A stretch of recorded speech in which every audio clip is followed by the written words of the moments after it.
Hello అందరికీ, ఇది ఈరోజు మినీ వ్లాగు. ఈరోజు నైట్ డిన్నర్కి వచ్చేసి చపాతీ ఇంకా పన్నీర్ కర్రీ అయితే చేశాను. ఇంకా ఫుల్గా వర్షాలు పడుతున్నాయి కదా, తినాలనిపించి వెంటనే జియో మార్ట్ అయితే ఓపెన్ చేశాను. జియో మార్ట్ ఓపెన్ చేసి పన్నీర్ బుక్ చేస్తాను. ఇంకా పన్నీర్ ఆఫర్స్ చూస్తే 50 రూపీస్, 49 రూపీస్ అలా ఉండగానే ఇంక పొంగిపోయి మరి బుక్ చేస్తాను. నేను ఇదేంట్రా బాబు ఎక్కడలేని ఆఫర్స్ అని నాకే వచ్చేస్తాయి అనుకొని బుక్ చేశాను.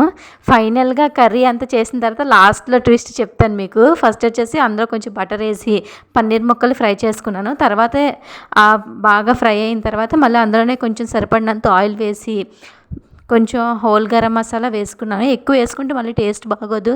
అందులోనే సరిపడినంత ఆనియన్స్, ఇంకా టమాటో, ఇంకా ఉంటే జీడిపప్పు కూడా వేసుకుంటే కొంచెం టేస్ట్గా ఉంటుంది. ఫైనల్గా మిక్సీ పట్టేసి అయితే కర్రీ అయితే చేసుకోవడమే. ఫైనల్గా ట్విస్ట్ ఏంటంటే నేను బుక్ చేసింది పన్నీర్ కాదంట, అదేదో సోయా పన్నీర్ అంట. నాకు తెలీదు. లాస్ట్ కర్రీ అంతా అయిపోయిన తర్వాత ఇదేంట్రా బాబు పన్నీర్ టేస్ట్ లేదు, వేరేలా ఉంది ఏంటి అని చూస్తే మళ్ళీ ప్యాకెట్ మీద చూశాను, అదేదో సోయా పన్నీర్ అని ఉంది. ఇదేంటి ఇలా ఉందని చెప్పి మళ్ళీ గూగుల్లో కూడా సెర్చ్ చేశాను ఇదేంటని. అదంట పాలతో చేసింది కదంటే ఏదో సోయా బీన్స్తో చేసిందంట. ఫైనల్గా ఇంట్లో వాళ్ళకి ఏం చెప్పాలో తెలియక పన్నీర్ పాడైపోయిందని చెప్పాను. నేను ఎప్పుడు బాగా వండుదామన్నా అదేంటో ఇలా అటర్ ఫ్లాప్ అయిపోతుంది. Bye bye.